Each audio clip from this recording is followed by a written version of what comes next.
வணக்கங்க. ஸ்ரீ கிருஷ்ணா ஜோதி நிலையத்திலேருந்து ஈரோடு ஜோதிடர் முனியாண்டி.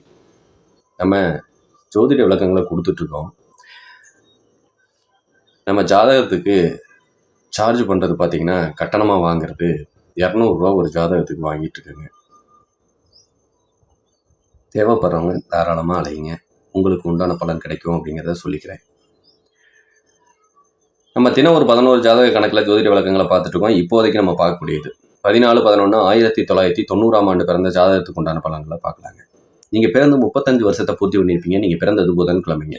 அதாவது தேய்பிர திரையோதசி திதியில் நீங்கள் பிறந்திருக்கக்கூடிய அமைப்பு ஹஸ்த நஸ்திரம் கன்னிராசியில் அமையக்கூடிய அமைப்பு. இந்த கஸ்த நஸ்திரம் கன்னிராசியில் பிறந்திருந்தீங்க அப்படின்னு சொன்னோம்னா உங்களுக்கு மேசராசி சந்திராசிரமமாக அமையக்கூடிய அமைப்பு வருங்க. பூஷா நாட்டா இந்த பெயர் நாம கொண்டவங்களுக்கு இந்த ஹஸ்த நஸ்திரம் கன்னிராசி பொருந்தும் அப்படிங்கிறத எடுத்துக்கலாம். ஹஸ்த நட்சத்திரம் அப்படின்னாவே சந்திரனோட சாரங்க.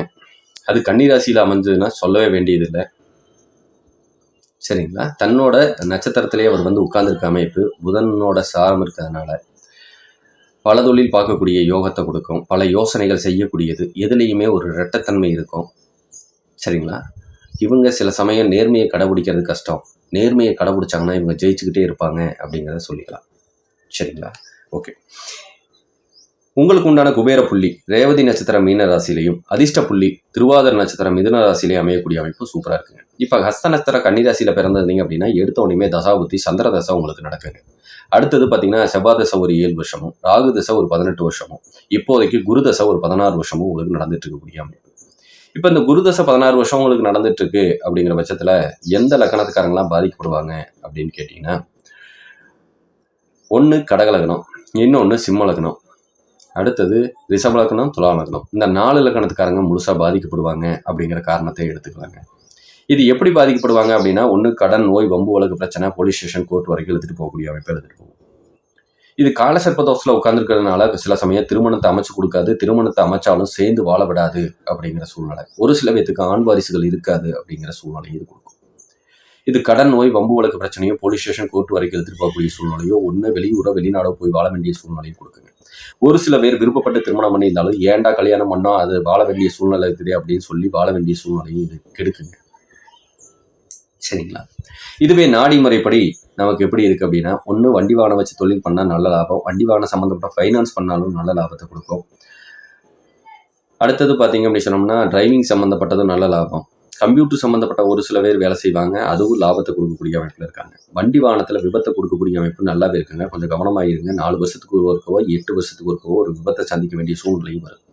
உங்கள் வீட்டில் அதிகாரம் அம்மா கையில் இருக்கும். அம்மா தான் கோவத்துக்கு ரோசத்துக்கு சொந்தக்காரங்க. அரசு உத்தியோகத்தில் இருக்க வேண்டிய வாய்ப்பை உங்களுக்கு ஏற்படுத்தியிருக்கலாம் அப்படிங்கிறதையும் எடுத்துக்கலாம்,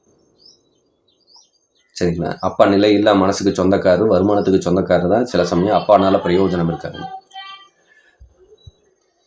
கொஞ்சம் உங்களோட மனைவி உடல்நிலை பாதிக்கப்பட்டுக்கிட்டே இருக்கக்கூடிய சூழ்நிலையை இது கொடுக்குங்க. உங்களுக்கும் பார்த்தீங்கன்னா ஒரு சில நேரத்தில் விந்தணுக்களுக்கு உயிரணுக்கள் ரொம்ப கம்மியாக இருக்கக்கூடிய அமைப்பை இது ஏற்படுத்தலாம். பிரம்மகத்தி தோஷம் இருக்கிறதுனால ஒன்று பசுமாடு வீட்டில் வளர்த்துங்க, இல்லைன்னா மகாபாரத கதையை கேளுங்க. உங்களுக்கு அதுக்கு உண்டான பிரச்சனைகளுக்கு தீர்வு கிடைக்கும் அப்படிங்கிறத சொல்லிக்கலாம். இதே ஒரு பெண் பிள்ளைகள் ஜாதகமாக இருந்ததுன்னா உங்களுக்கு நீங்களே நோயாளி, அதிகாரத்துக்கு சொந்தக்காரி, சரிங்களா? எப்பயுமே உங்கள் வீட்டோட அதிகாரம் உங்கள் கையில் இருந்ததுன்னா வாழ்க்கை நல்லா இருக்கும். முதல் தாரத்தினால எப்பயும் பாதிப்பு உண்டு.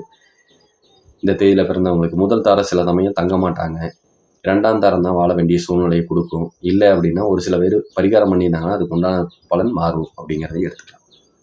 இதுவே கோச்சாரப்படி ஒரு சில பேர்த்துக்கு பார்த்தீங்கன்னா பீரியட் சம்மந்தப்பட்ட பிரச்சனை, வயிற்று வலி சம்மந்தப்பட்ட கோளாறுகளையும், சகோதரனால் சில சமயம் பிரயோஜனம் இல்லாத சூழ்நிலையோ இல்லை கணவனால் பிரயோஜனம் இல்லாத சூழ்நிலையும் உங்களுக்கு ஏற்படுத்திடலாம் அப்படிங்கிறத கணக்கு. நீங்களும் கம்ப்யூட்டர் சம்மந்தப்பட்ட ஒர்க் செஞ்சுட்டு இருந்தால் நல்ல லாபத்தை கொடுக்கும் அப்படிங்கிறத சொல்லிக்கலாம். அரசு உத்தியோகத்தில் இருந்தாலும் நல்ல லாபத்தை கொடுக்கும் அப்படிங்கிறதையும் சொல்லிக்கலாம். கோச்சாரத்துப்படி எங்களுக்கு ஏதாவது சுபபலன்கள் உண்டா அப்படின்னு கேட்டால், போன வருஷமே அதுக்கு உண்டான சுபபலன் வீடு கட்டக்கூடியதோ இடம் வாங்கக்கூடிய யோகமோ அமைஞ்சிருக்கும். இப்பயும் பார்த்தீங்க அப்படின்னு சொன்னோம்னா இந்த 1 மாதத்துக்குள்ளேயே வண்டி வாகனம் எடுக்கக்கூடிய யோகமோ இல்லை சித்திரைக்கு மேலே வண்டி வாகனம் எடுக்கக்கூடிய யோகமோ அருமையாக இருக்குது அப்படிங்கிறத சொல்லிட்டு, மேலும் வேறு தகவல் தேவைப்பட்டால் ஸ்ரீ கிருஷ்ணா ஜோதி நிலையத்தை அணுகுங்க. மிக்க நன்றி. வாழ்க வளமுடன். வணக்கம்.